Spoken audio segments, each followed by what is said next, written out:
Türkmenler, ayak çekin, olanın. Kime kahar ediyanız? Ödümü demi. Barıyımız bir Türkmen, kanımız bir emmorta göz göze yağı. Ağzımız ağlap olmata, Ahmet Şah'ın huzuruna ımtılmak nememize gerek.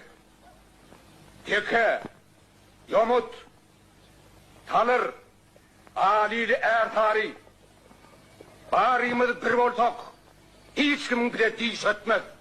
Aha, Çavdur Han! Türkmenin ağzını biriktirmek önüne sonuna, onun işe değildir. Tamam, onları kim hükümdarına dilecek? Ağrı var mı? Ona eğlendir nedir, kullu Türkmenin kanını eldirmek dönük.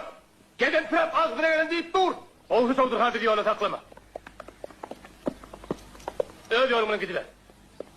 Gittik. Giyin Türkmen çölünü,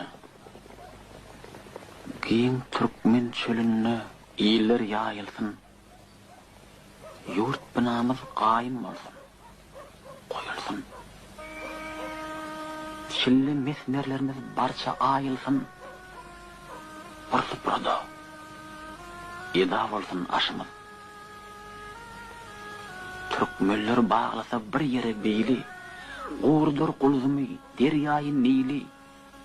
Teke, Yomut, göklün yadır alili. Bir devlete kulluk etsek beşimiz. Ey Türkmenim dost düşmanım tanıma.